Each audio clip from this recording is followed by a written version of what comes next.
Assalamualaikum warahmatullahi wabarakatuh. Oke, ini pertemuan untuk mata kuliah keperawatan dasar. Submateri konsep kebutuhan dimiliki dan memiliki, serta harga diri. Saya Dwi Arianto atau Pak Hari. Langsung aja kita masuk ke materinya, yaitu konsep keinginan memiliki dan dimiliki. Yang pertama adalah teori love and belonging needs. Itu teori ini menjelaskan tentang kebutuhan atau meliputi tentang memberi dan menerima kasih sayang, perasaan dimiliki dan hubungan yang berarti dengan orang lain, kehangatan, persahabatan, mendapatkan tempat atau diakui dalam keluarga, kelompok, serta lingkungan sosial. Jadi, ini pengertian sudah jelas ya. Langsung kita lanjut ke slide berikutnya. Aspek need to belong. Jadi ada dua, yaitu affiliate with other dan social acceptance. Affiliate with other yaitu kebutuhan untuk membina hubungan dengan individu lain. Yang kedua, social acceptance, yaitu kebutuhan untuk diterima oleh individu lain di lingkungan sosial. Berikutnya, need to belong adalah kebutuhan untuk membina hubungan dengan individu lain atau affiliation dan diterima di lingkungan sosial atau social acceptance. Kebutuhan to belong adalah kebutuhan untuk memberi dan menerima kasih sayang dari orang lain. Seperti halnya teori yang dinyatakan oleh Abraham Maslow tentang hierarki 5 kebutuhan dasar. Mulai dari bawah ya. Fisiologis. Kebutuhan fisiologis yaitu mencakup makanan, minuman, tidur, pakaian, dan lain sebagainya. Rasa aman, keamanan, keteraturan, stabilitas, dan lain sebagainya. Sosial, penghargaan, dan aktualisasi diri. Yang akan kita bahas kali ini adalah yang berhubungan dengan sosial, penghargaan, dan aktualisasi diri. Walaupun begitu, nantinya akan berhubungan dengan rasa aman dan untuk mendapatkan kebutuhan fisiologisnya juga. Oke, kita lanjut ya.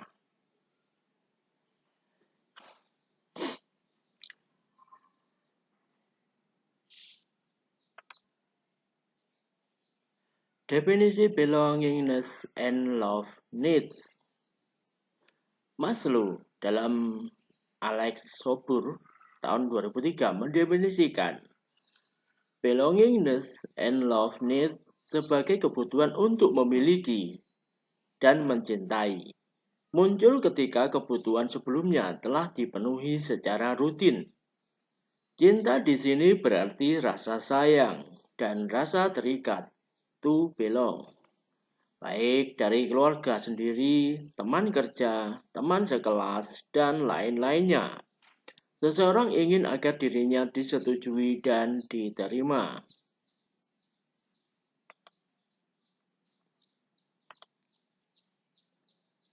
Sense of belonging berfungsi pembentukan identitas dalam diri individu dan sebagai motivasi untuk mereka berpartisipasi dalam masyarakat atau kelompoknya.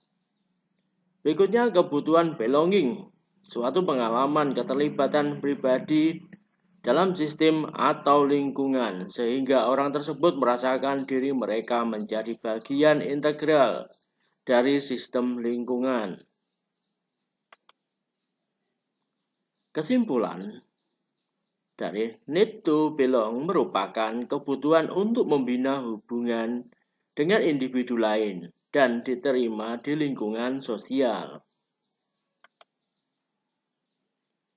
Sekarang kita masuk ke materi konsep harga diri. Pengertian harga diri yaitu harga diri adalah penilaian individu terhadap dirinya sendiri secara positif atau negatif yang dipengaruhi oleh interaksi dengan orang-orang yang penting di lingkungannya serta dari sikap, penerimaan, penghargaan, dan perlakuan orang lain terhadap dirinya.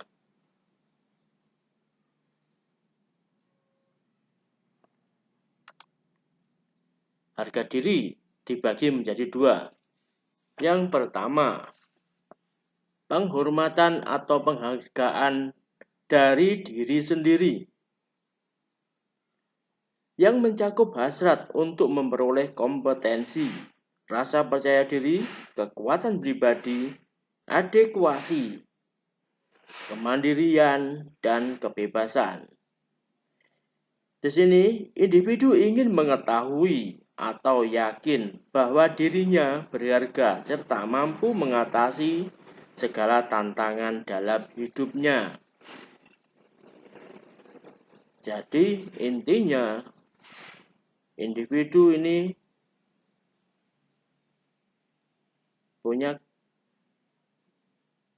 adalah mandiri, ya, menerima dirinya sendiri, menerima segala kelebihan dan kekurangannya.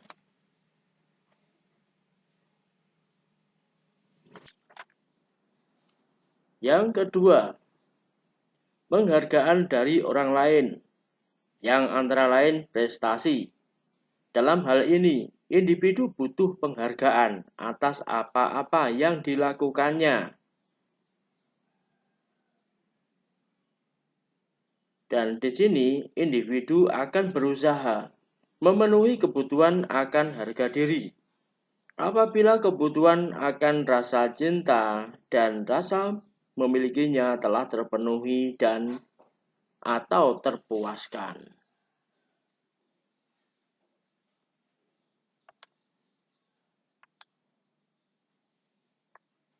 Berikutnya adalah 4 aspek yang berpengaruh dalam pembentukan harga diri.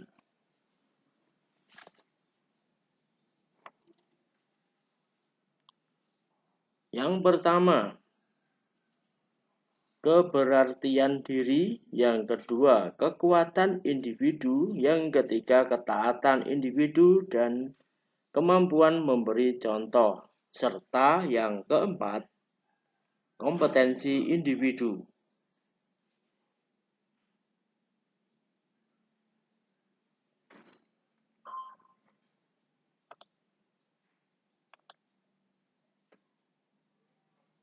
Berikutnya karakteristik harga diri. Oke, sebelumnya ya, maksud dari keberartian diri, yaitu seseorang menganggap dirinya itu lebih sangat berarti. Jadi saat orang itu menganggap dirinya itu berarti, menganggap dirinya itu mampu, ya orang itu akan memiliki harga diri yang tinggi. Terus kekuatan individu. Nah, di sini lebih ke arah mental sebenarnya. Mentalnya gimana? Apakah dia siap menghadapi kehidupan ini atau dia justru malah mundur atau jalan di tempat? Yang ketiga, ketaatan individu dan kemampuan memberi contoh. Terus yang keempat, kompetensi individu.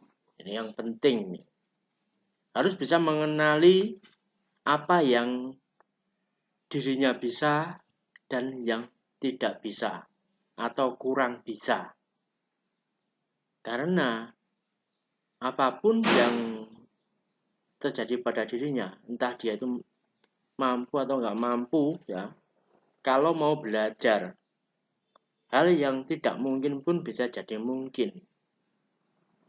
Seperti halnya anak kecil, anak usia 1 tahun pengen bisa jalan. Ya kalau dia nggak belajar jalan, dia nggak akan pernah bisa jalan. Anak-anak yang pengen naik motor, kalau dia nggak belajar juga nggak akan pernah bisa naik motor. Mungkin bisa naik aja, tapi menjalankannya nggak bisa. Oke, lanjut ya. Karakteristik harga diri.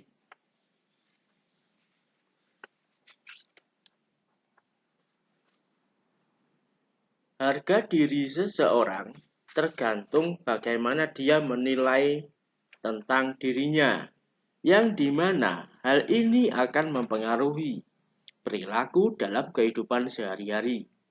Penilaian individu ini diungkapkan dalam sikap-sikap yang dapat bersifat tinggi dan negatif.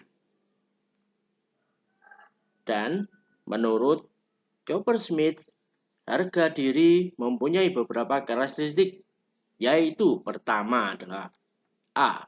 Harga diri sebagai sesuatu yang bersifat umum. Yang B. Harga diri bervariasi dalam berbagai pengalaman. Yang C. Evaluasi diri. Jadi kalau seperti yang A, dia menjadi orang pada umumnya. Dia tidak mengikuti arus mengalir aja lah. Terus kalau yang B, harga diri bervariasi dalam berbagai pengalaman. Dia akan selalu mencoba sesuatu hal yang baru. Karena tujuannya satu, mencari pengalaman sebanyak-banyaknya. Kalau evaluasi diri, dia itu lebih banyak melakukan introspeksi diri. Ya, kira-kira apa yang saya bisa dan apa yang harus saya lakukan berikutnya. Jadi nggak hanya melulu melakukan kegiatan yang sama setiap hari. Oke. Individu yang memiliki harga diri tinggi menunjukkan perilaku menerima dirinya apa adanya, percaya diri, puas dengan karakter dan kemampuan diri. Dan individu yang memiliki harga diri rendah akan menunjukkan penghargaan buruk terhadap dirinya, sehingga tidak mampu menyesuaikan diri dengan lingkungan sosial. Oke, berikutnya kita masuk ke karakteristik harga diri tinggi dan rendah. Ini adalah karakteristik harga diri tinggi ya.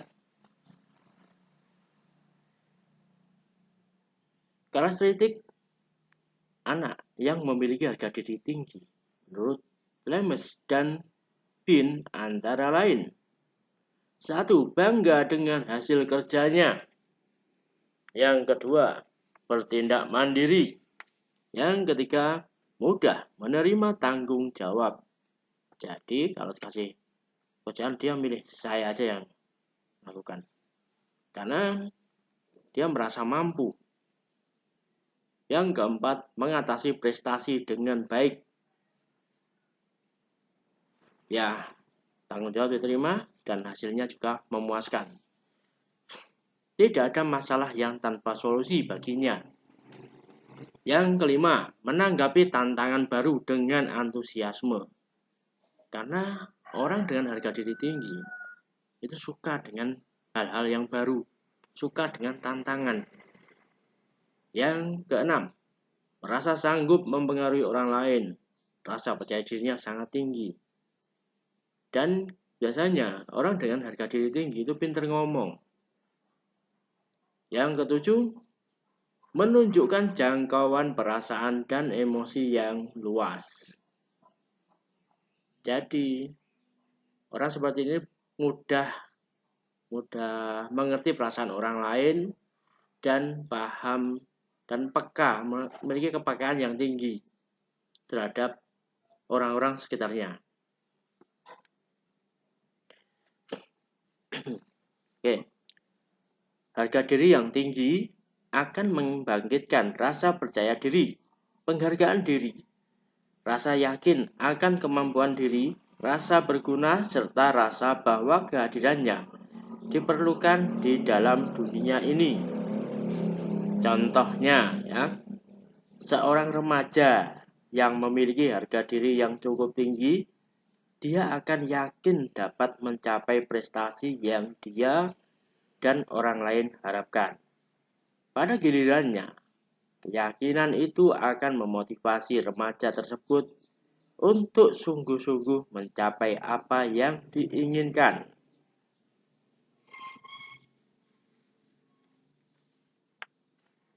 Oke, lanjut ya. Manfaat dari memilikinya harga diri yang tinggi. Di antaranya, pertama, individu akan semakin kuat dalam menghadapi penderitaan hidup, semakin tabah dan semakin tahan dalam menghadapi tekanan-tekanan kehidupan, serta tidak mudah menyerah dan putus asa. Individu semakin kreatif dalam bekerja, itu yang kedua ya. Yang ketiga, individu semakin ambisius, tidak hanya dalam karir dan urusan finansial, tetapi dalam hal-hal yang ditemui dalam kehidupan, baik secara emosional, kreatif, maupun spiritual. Yang keempat, individu akan memiliki harapan yang besar dalam membangun hubungan yang baik dan konstruktif. Yang kelima, individu akan semakin hormat dan bijak dalam memperlakukan orang lain karena tidak memandang orang lain sebagai ancaman. Dia orangnya tenang, percaya diri, dan disukai oleh banyak orang. Dan kalaulah ada masalah, ada orang yang iri sama dirinya, orang yang tidak bisa menerimanya, orang ini lebih suka mendiskusikannya dengan orang tersebut. Oke, lanjut ya.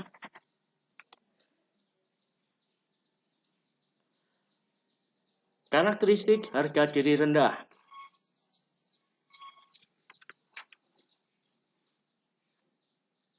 Di sini,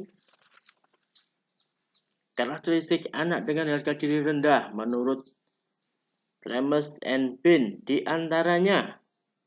Waduh, ini kenapa ada angka 12? Oke, lanjut ya.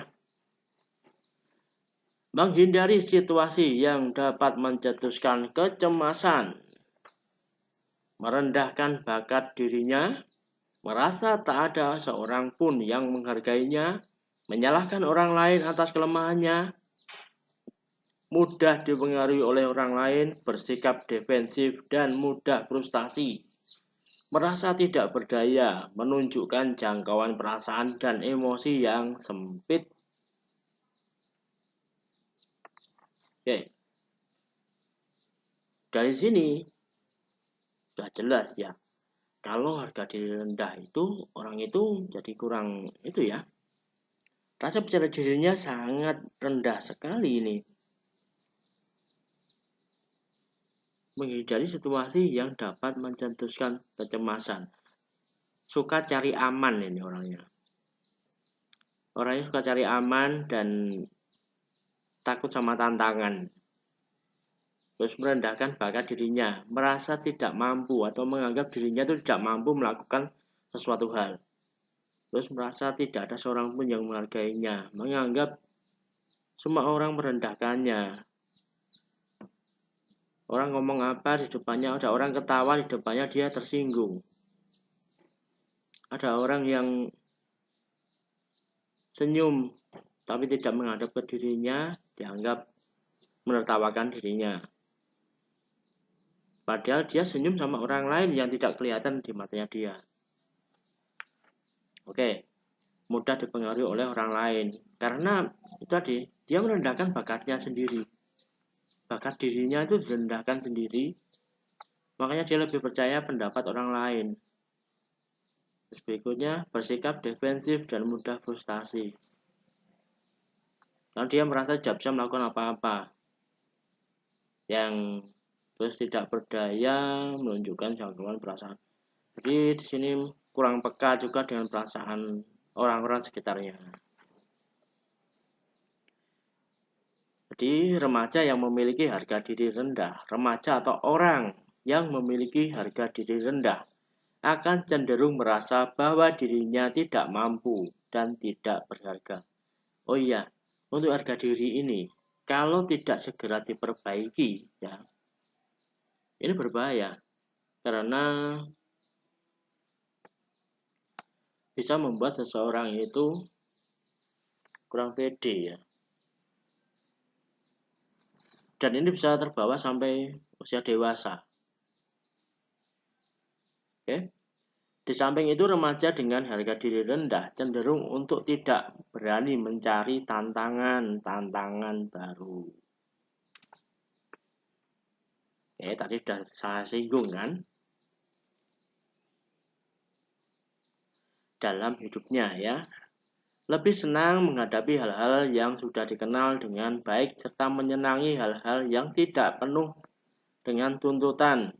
Cenderung tidak merasa yakin akan pemikiran-pemikiran serta perasaan yang dimilikinya. Cenderung takut menghadapi respon dari orang lain, tidak mampu membina.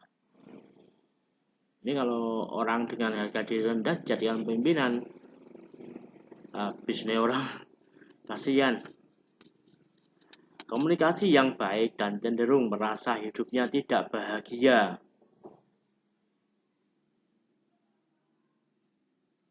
Jadi tidak mampu membina komunikasi yang baik ya. Dan cenderung merasa hidupnya tidak bahagia. Pada remaja atau pada orang yang memiliki harga diri rendah inilah sering muncul perilaku rendah. Berawal dari perasaan tidak mampu dan tidak berharga. Mereka mengkompensasikannya dengan tindakan lain yang seolah-olah membuat dia lebih berharga. Misalnya dengan mencari pengakuan dan perhatian dari teman-temannya. Dari sinilah kemudian muncul penyalahgunaan obat-obatan, perkelahi, tawuran yang dilakukan demi mendapatkan pengakuan dari lingkungan. Biar dianggap hebat, biar dianggap kuat, biar dianggap berani, gentle, dan lain sebagainya. Akibat memiliki harga diri yang negatif atau harga diri yang rendah, yaitu mudah merasa cemas, stres berlebihan, merasa kesepian, dan mudah terjangkit depresi. Yang kedua, mudah menyebabkan masalah dengan teman baik dan sosial. Dapat merusak secara serius akademik dan penampilan kerja. Kemudian membuat underachiever dan meningkatkan penggunaan obat-obat dan alkohol. Nah, berikutnya adalah faktor-faktor yang mempengaruhi terbentuknya harga diri.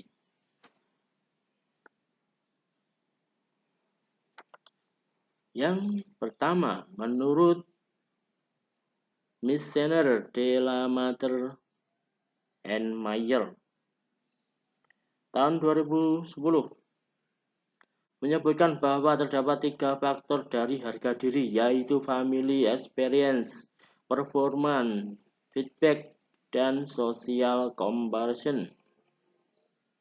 Dalam family experience, hubungan orang tua dan anak, yaitu penting untuk perkembangan harga diri. Yang pertama, dalam family experience, hubungan orang tua anak dikatakan penting untuk perkembangan harga diri ya. Jadi untuk yang pertama ini sangat penting untuk perkembangan harga diri dari mulai anak-anak, remaja, sampai dewasa. Pengaruh keluarga terhadap harga diri menunjukkan bahwa self-concept yang dibangun mencerminkan gambaran diri yang dikomunikasikan atau disampaikan oleh orang-orang terpenting dalam hidupnya. Abaikan suara bakpao ya.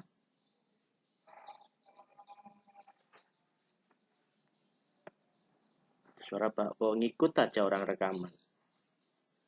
Oke, yang kedua, dalam performance feedback, umpan balik yang terus-menerus terhadap kualitas performa kita seperti kesuksesan dan kegagalan dapat mempengaruhi harga diri. Kita memperoleh harga diri melalui pengalaman kita sebagai tokoh yang membuat sesuatu terjadi di dunia, yang dapat mencapai cita-cita dan dapat mengatasi rintangan.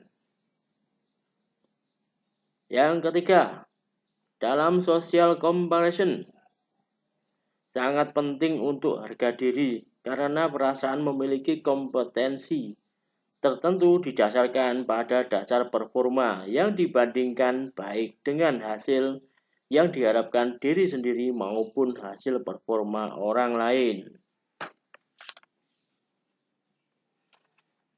Berikutnya, menurut Chopper Smith yang dikutip dari Anindya Jati dan Karisma tahun 2004, terdapat 4 faktor yang mempengaruhi harga diri, yaitu penerimaan atau penghinaan terhadap diri. Individu yang merasa dirinya berharga akan memiliki penilaian yang lebih baik atau positif terhadap dirinya dibandingkan dengan individu yang tidak mengalami hal tersebut. Individu yang memiliki harga diri yang baik akan mampu menghargai dirinya sendiri, menerima diri, tidak menganggap rendah dirinya, melainkan mengenali keterbatasan dirinya sendiri dan mempunyai harapan untuk maju dan memahami potensi yang dimilikinya. Sebaliknya, individu dengan harga diri rendah umumnya akan menghindar dari persahabatan, cenderung menyendiri, tidak puas akan dirinya walaupun sesungguhnya orang yang memiliki harga diri yang rendah memerlukan dukungan. Jadi saat kita ketemu dengan orang yang harga dirinya rendah, hendaknya kita sering-sering mendukungnya, bukan malah menjauhinya. Walaupun itu rasanya sangat menyebalkan sekali, karena saat kita ketemu dengan orang yang harga dirinya rendah, kita kayak diusir sama orang-orang tersebut. Orang tersebut kayak seolah-olah dia tuh nggak butuh kita, padahal dia sangat butuh, tapi dia merasa malu, dia merasa nggak pantas menjadi teman kita. Oke. Yang kedua, kepemimpinan atau popularitas. Penilaian atau keberartian diri diperoleh seseorang pada saat individu tersebut harus berperilaku sesuai dengan tuntutan yang diberikan oleh lingkungan sosialnya, yaitu kemampuan seseorang untuk membedakan dirinya dengan orang lain atau lingkungannya. Pada situasi persaingan, seseorang akan menerima dirinya serta membuktikan seberapa besar pengaruh dan kepopulerannya. Pengalaman yang diperoleh pada situasi itu membuktikan individu lebih mengenal dirinya, berani menjadi pemimpin atau menghindari persaingan. Yang ketiga, keluarga dan orang tua. Keluarga dan orang tua memiliki porsi terbesar yang mempengaruhi harga diri. Ini dikarenakan keluarga merupakan modal pertama dalam proses imitasi. Alasan lainnya karena perasaan dihargai dalam keluarga merupakan nilai penting dalam mempengaruhi harga diri. Yang keempat, keterbukaan dan kecemasan. Individu cenderung terbuka dalam menerima keyakinan, nilai-nilai, sikap, moral dari seseorang maupun lingkungan lainnya jika dirinya diterima dan dihargai. Sebaliknya, seseorang akan mengalami kekecewaan bila ditolak lingkungannya.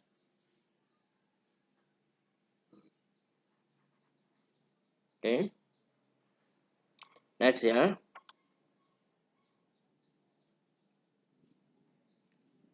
Sedangkan menurut Frey dan Carlock yang dikutip dari Anindiati dan Karima tahun 2004, mengemukakan faktor-faktor dari harga diri, yaitu 1. Interaksi dengan manusia lain. Awal interaksi adalah melalui ibu yang kemudian meluas pada figur lain yang akrab dengan individu.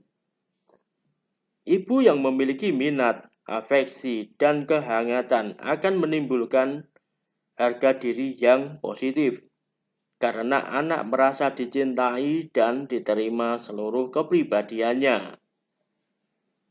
Yang kedua, sekolah.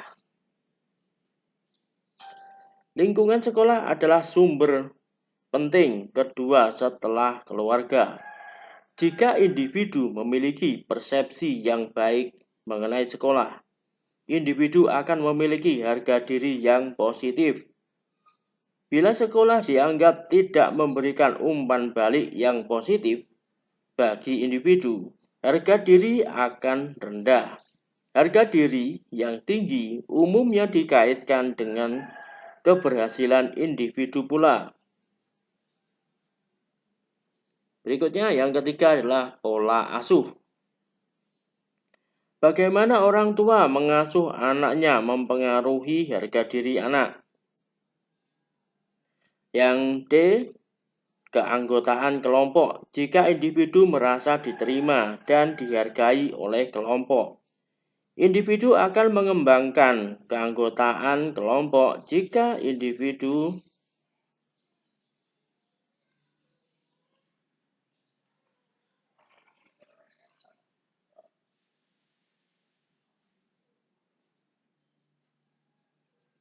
merasa diterima dan dihargai oleh kelompok, ya,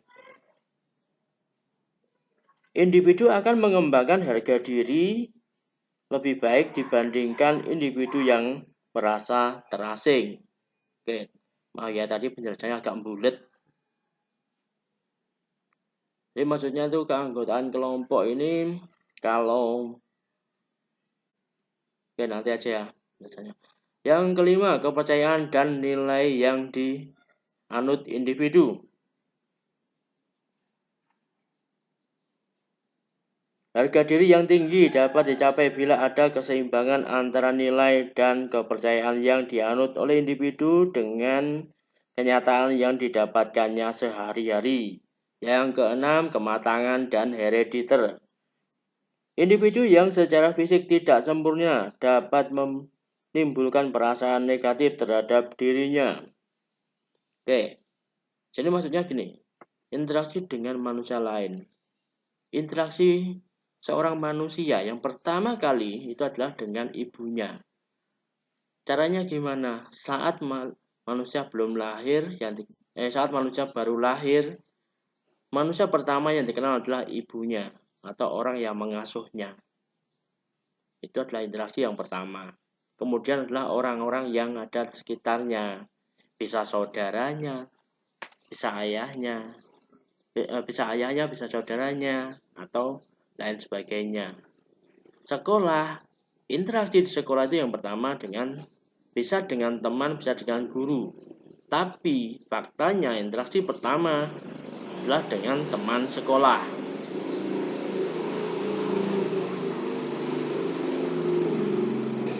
Dan yang kedua baru dengan gurunya. Interaksi dengan sekolah, dengan gurunya, dengan lingkungan yang ada di sekolah tentunya juga mempengaruhi proses terbentuknya harga diri dalam diri seseorang. Kalau dengan gurunya, oke lah, mayoritas pasti terbentuk yang baik. Tapi kalau dengan teman, harus pintar-pintar mencari teman.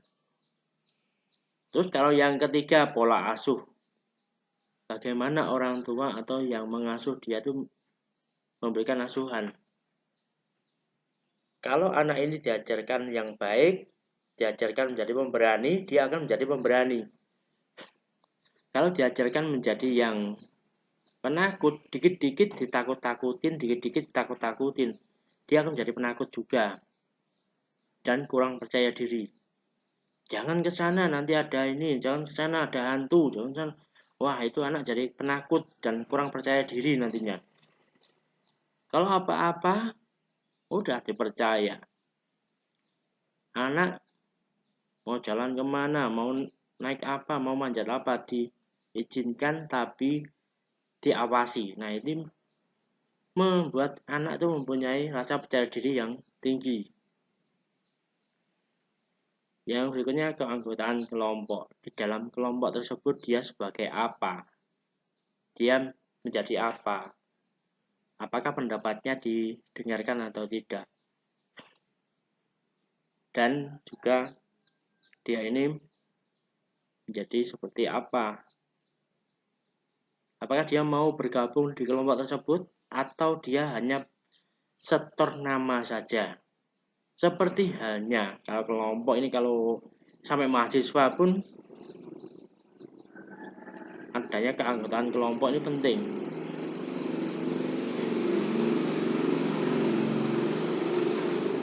Karena nanti kalian juga akan praktek klinik dan juga praktek komunitas. Waktu praktek klinik, kalian tidak mengenal kelompok, kalian tidak berada di kelompok, akan juga bingung nantinya. Karena ada tugas kelompok, ada tugas individu. Nah, kepercayaan dan nilai yang dianut. Biasanya kalau orang itu rajin beribadah, rasa percaya dirinya lebih tinggi daripada yang tidak ibadah. Itu yang penting. Yang keenam, kematangan dan tadi sudah jelas ya. Oke, kita lanjut slide berikutnya. Berdasarkan beberapa pendapat berbagai ahli tersebut di atas, dapat disimpulkan bahwa faktor yang dapat mempengaruhi harga diri adalah family experience atau pengalaman keluarga, performance feedback atau umpan balik kinerja, dan social comparison, yaitu perbandingan sosial. Oke, sekarang kembali ke kalian. Kalian mau pilih yang mana? Oke, materi selesai. Jangan lupa tugasnya. Oke. Demikian saya akhiri pertemuan kali ini. Wassalamualaikum warahmatullahi wabarakatuh.